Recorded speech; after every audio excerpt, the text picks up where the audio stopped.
My pee or the lack thereof is nobody's business. I gnashed my teeth and added, "Give me that." I snatched the memo away from Cooper so quickly he didn't see my hand move until his wrinkly fingers were clutching air. This startled him into a gasp, which we then both pretended I hadn't heard. That, I was learning, was vampire etiquette. Or, that is, vampire etiquette when dealing with humans. I'd finally figured it out after 3 years of being undead. There should be a class, Vampire Etiquette when Dealing with Humans 101. In another 50 years, I could teach the stupid thing. I scanned the memo, my eyes bulging so much they felt like they were trying to leap from my skull. Cooper hadn't been kidding. Jessica had sent him a memo detailing my bodily functions, 2 pages.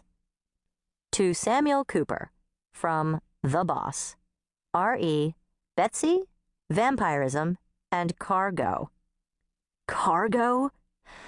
My gut churned, and the part about me being the vampire queen was bulleted. I can't believe she sent you a memo.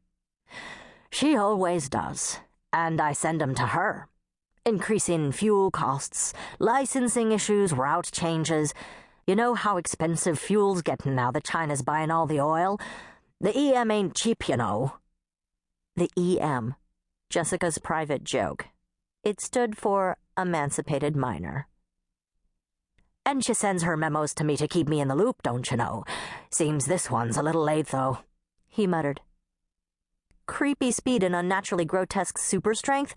Aghast, I kept reading as other bletchy phrases leaped out at me. Still obsessed with shoes but married rich and can now actually afford the stupid things? That scrawny traitor. I'm going to... Immortality hasn't given her any interest in any topic she cannot refer to in the first person. Why that? Okay, I can't really argue with that last one, but she didn't have to highlight it. Look, it's highlighted. So is extreme narcissistic tendencies. In any case, I'm to fly you to Cape Cod so you can meet with the king of the werewolves and make sure he doesn't sick his pack on you. I think it's pronounced pack. Cooper heard the capital P and nodded. Right, this pack. They're pretty ticked. Because of that little gal, Antonia? I nibbled on the inside of my lip, distressed, as always, by any mention of Antonia. It had only been a week. It didn't still sting as much as feel like a lateral slice through the liver.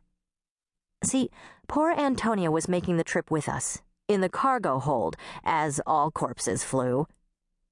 In a plain wooden coffin, the lethal bullet holes all over her skull still not filled in by an undertaker. My husband Sinclair and I had no idea what werewolf funeral customs entailed, so we'd given orders that her body simply be placed in a coffin and loaded onto Jessica's private plane. We didn't even wash her beautiful, dear face. But that was nothing compared to what we did with Garrett's body. Look, Cooper, the important thing is now you know what you're getting into. So if you can't fly us out there, or if you think you... Bite her tongue, miss. Or Mrs., I suppose. I've been flying for Jessica Wilson since she was 7 years old, don't you know? And we've had hairy days, and we've had hairy days. Cooper, I never, ever want to hear about your hair. He ignored me. It was just as well. I've seen and heard things. Never mind. That's private family business. Oh, come on, we're best friends. I mean, Jessica and me. I didn't know if Cooper had any friends. There's no way you know stuff that I don't. Cooper ruthlessly interrupted my shameless scrounging for gossip. This doesn't scare me. He nodded at the memo, inadvertently crumpled in my fist. But I surely wish Miss Jessica had told me earlier. He meant, of course, like, how about before I flew you and the Vampire King to New York City for your honeymoon, dumbass? But Cooper neither A, freaked out, nor B, quit. And thank God, because finding another private pilot at this hour would have been a bitch. You got a problem with the boss? I asked. Take it up with the boss. What I want to know is, are we still leaving at 8 o'clock?